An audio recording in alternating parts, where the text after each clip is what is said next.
नमस्कार दोस्तों, स्वागत है आप सभी का। आज हम 21 जून 2021 और 22 जून 2021 के मोस्ट इम्पोर्टेंट करंट अफेयर्स का डिस्कशन करेंगे। तो चलिए शुरुआत करते हैं आज के हमारे इस सेशन की। हमारा जो पहला टॉपिक है वो है कि भारत के महान धावक मिल्खा सिंह का 91 की एज में निधन हो गया है। ये है मिल्खा सिंह। कोरोना वायरस रोग के कारण इनकी डेथ हुई है। पूर्व में ये सैनिक थे मिल्खा सिंह। इन्होंने दुनिया भर में ट्रैक और फील्ड स्पर्धाओं में देश के लिए कई पुरस्कार जीते हैं। मिल्खा सिंह ने इन्होंने एशियाई खेलों में भारत के लिए 4 स्वर्ण पदक जीते हैं।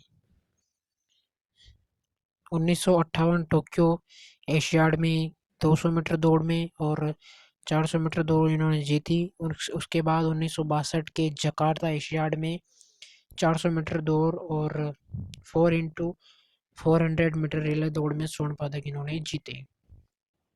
1960 में रोम ओलंपिक में 400 मीटर फाइनल में करीब चौथे स्थान पर ये रहने के कारण वो ओलंपिक से चूक गए थे। तो भारत के लिए एशियाई खेलों में 4 स्वर्ण पदक जीतने वाले धावक मिल्खा सिंह का दुखद निधन हो गया है। इनकी एज 91 थी और ये पिछले कुछ समय से कोविड-19 बीमारी से पीड़ित थे।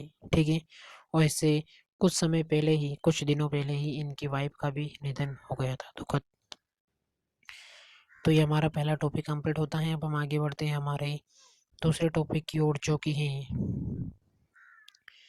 जम्मू के प्रसिद्ध इस्लामिक विद्वान मुफ्ती फैज उल वाहिद, जिन्होंने पहली बार कुरान का गोजरी भाषा में अनुवाद किया, का जम्मू में निधन हो गया है।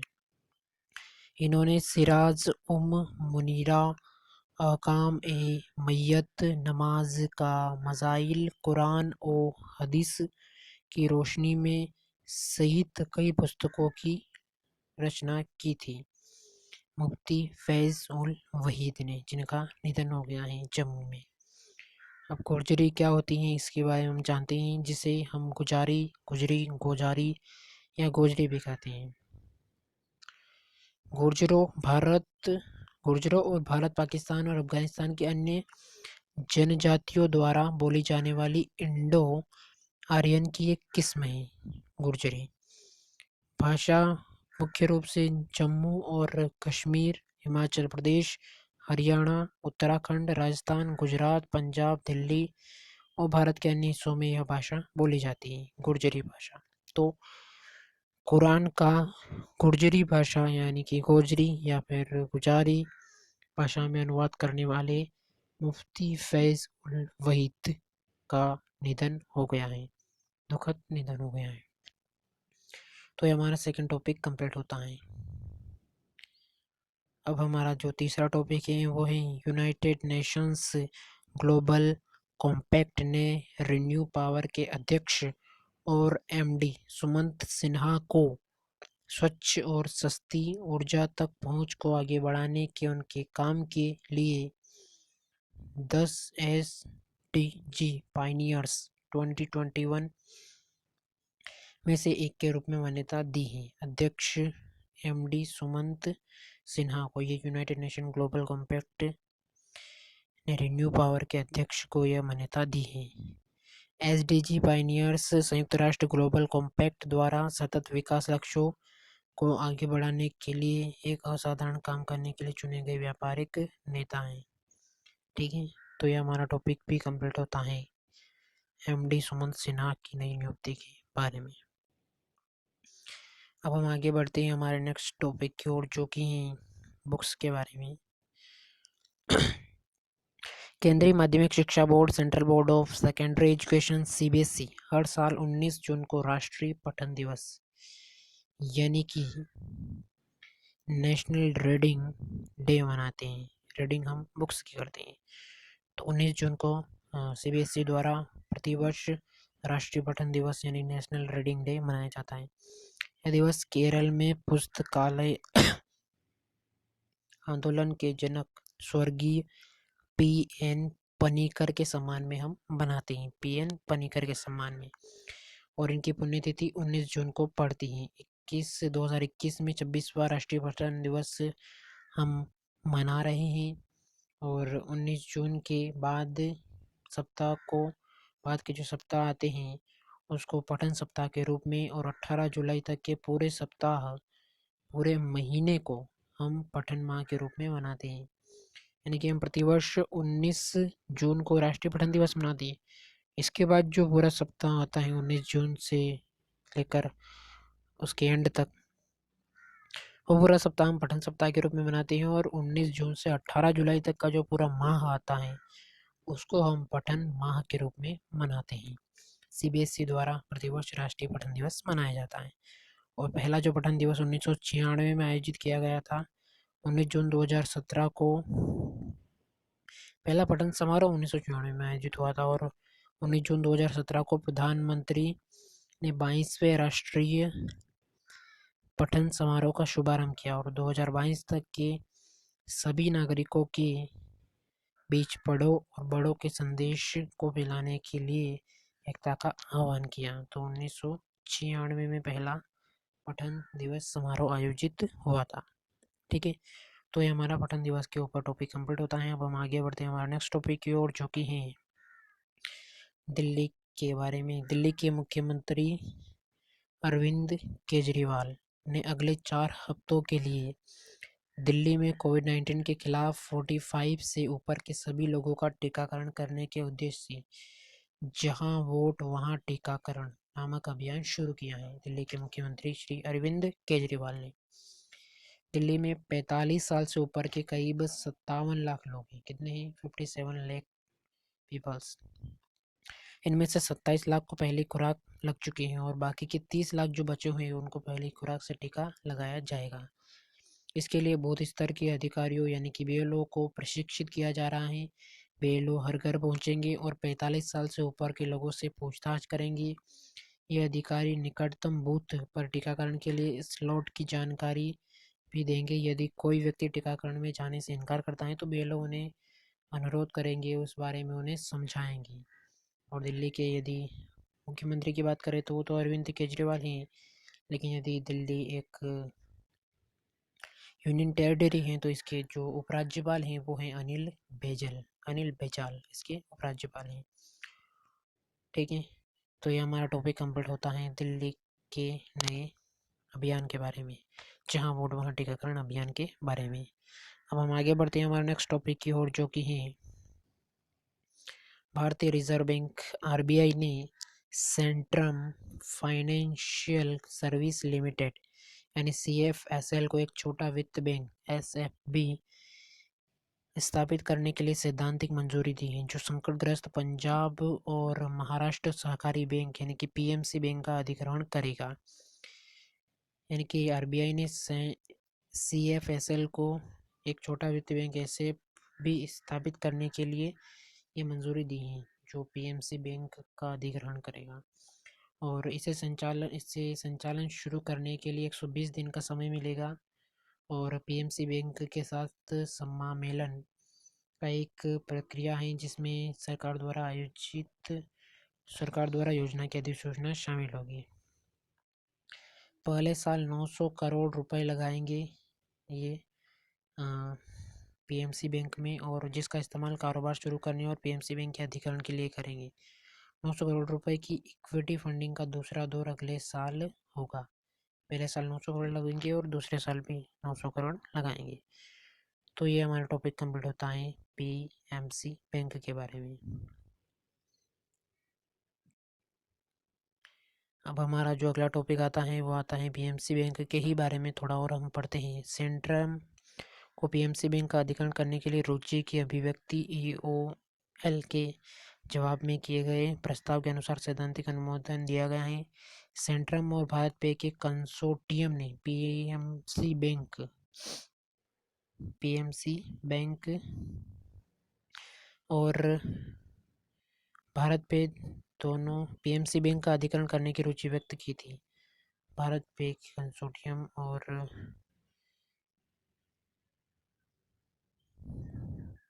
सेंट्रम दोनों ने। रिपोर्ट्स के मुताबिक सेंट्रम और भारत पे दोनों की स्मॉल फाइनेंस बैंक में 50% हिस्सेदारी होगी और मल्टी स्टेट और ऑपरेटिव बैंक की संपत्ति और देनदारियां उसे ट्रांसफ़र कर दी जाएगी। पीएमसी बैंक के जो प्रशासक हैं वो हैं के दीक्षित। इसकी स्थापना 1984 में हुई थी और इसका मुख्यालय महाराष्ट्र के मुंबई में है। ठीक है, तो ये हमारा टॉपिक कंप्लीट होता है पीएमसी बैंक के बारे में। अब हम आगे बढ़ते हैं हमारे नेक्स्ट टॉपिक की ओर, जो कि है centre for science and environment CSE द्वारा जारी ईज ऑफ लिविंग इंडेक्स 2020 में बेंगलोर को भारत के सबसे रहने योग्य शहर के रूप में शामिल किया गया है।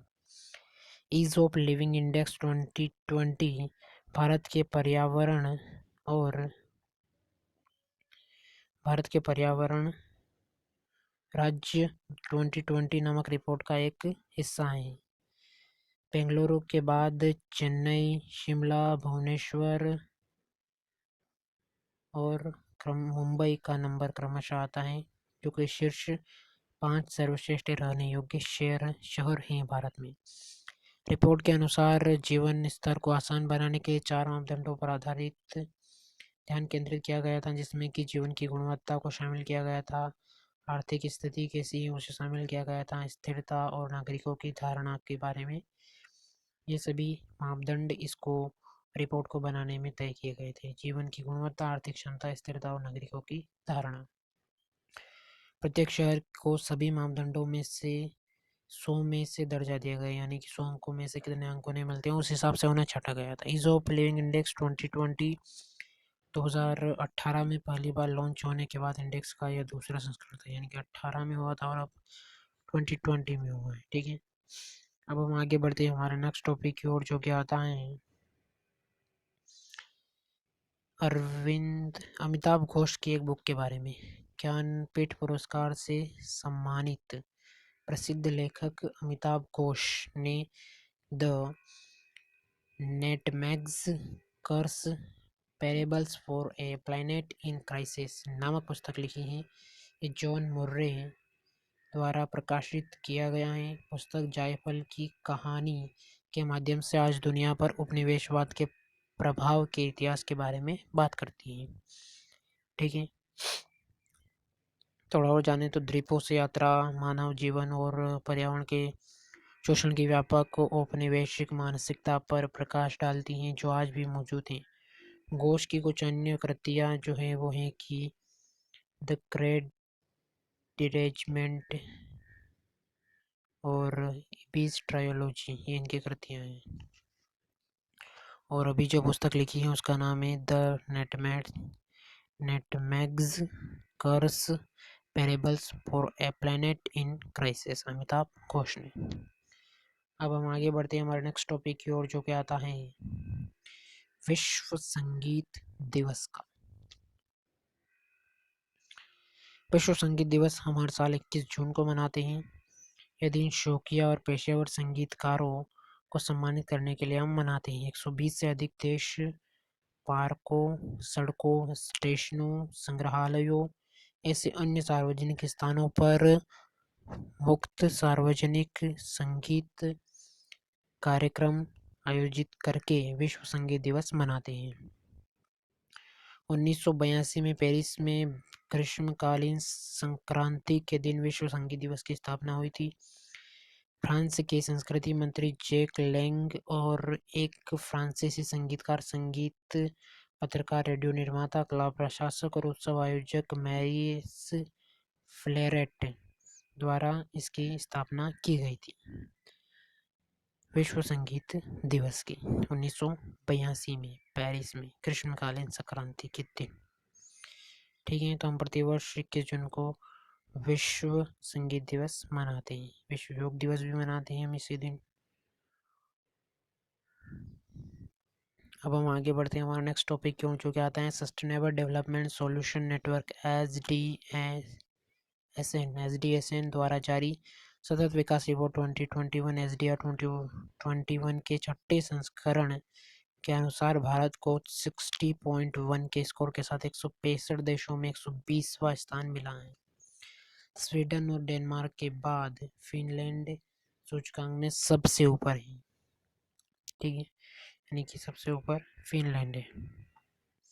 2015 के बाद पहली बार सभी देशों ने कोविड-19 महामारी के कारण सतत विकास लक्ष्यों एसडीजी को प्राप्त करने में प्रगति में उलटफेर दिखाया है। एसडीआर 2021 को एसडीएसएन के अध्यक्ष प्रोफेसर जेफरी सेच्यू के नेतृत्व में लेखकों के एक समूह द्वारा लिखा गया और कैम्ब्रिज यूनिवर्सिटी प्रेस द्वारा प्रकाशित किया गया इस सर्वे को। ठीक है, ये हमारा टॉपिक कंप्लीट होता है sustainable development solution network SDN के बारे में, एसडीएन की जो रिपोर्ट आई थी उसके बारे में। इसके बारे में हमारा थोड़ा और टॉपिक बचता है, उसे हम पढ़ लेते हैं। वो है कि एसडीआर एक वार्षिक रिपोर्ट है जो संयुक्त राष्ट्र के 193 देशों को 17 सतत विकास लक्ष्यों एसडीएन के खिलाफ उनके प्रदर्शन के आधार पर रैंक करती है। यह 2015 से जारी किया गया है और यह आधिकारिक डेटा स्रोत यूएन, विश्व बैंक आदि हैं इसके डेटा स्रोत, और गैर आधिकारिक डेटा स्रोत अनुसंधान संस्थानों और गैर सरकारी संगठनों पर आधारित होता है। सतत विकास समाधान नेटवर्क के जो अध्यक्ष हैं वो हैं जेफरी सेच्यू और इसका मुख्यालय पेरिस के फ्रांस में और यूएसए के न्यूयॉर्क में, यानी कि 2 जगह इसके मुख्यालय हैं, फ्रांस के पेरिस में और यूएसए यानी कि यूनाइटेड स्टेट अमेरिका के न्यूयॉर्क में। हम आगे बढ़ते हैं हमारे नेक्स्ट टॉपिक की ओर, जो कि आता है मुख्यमंत्री नवीन पटनायक ने वरिष्ठ नौकरशाह विष्णुपद सेठी द्वारा लिखित कविताओं की एक पुस्तक beyond here and other poems का विमोचन किया है। नवीन पटनायक ने विष्णुपद सेठी द्वारा लिखी गई पुस्तक का विमोचन किया। 61 कविताओं का एक संग्रह है जो जीवन के अनुभव, मृत्यु की धारणा और दार्शनिक चिंतन के एक स्पेक्ट्रम का प्रतिबिंब है। प्रख्यात लेखक हरप्रसाद दास ने प्रस्तावना इसकी लिखी है। 161 पेज की इस किताब के कवर डिजाइन को प्रख्यात कलाकार गजेंद्र साहू ने बनाया। सूचना एवं संपर्क विभाग के प्रधान सचिव सेठी ने माय वर्ल्ड ऑफ वर्ड्स और बियॉन्ड फीलिंग्स सहित कई और अन्य किताबें भी लिखी हैं। ये हैं सेठी और ये हैं उड़ीसा के मुख्यमंत्री नवीन पटनायक। ठीक है, तो हमारा टॉपिक कंप्लीट होता है। अब हम आगे बढ़ते हैं हमारे नेक्स्ट टॉपिक की ओर, जो कि आता है योजना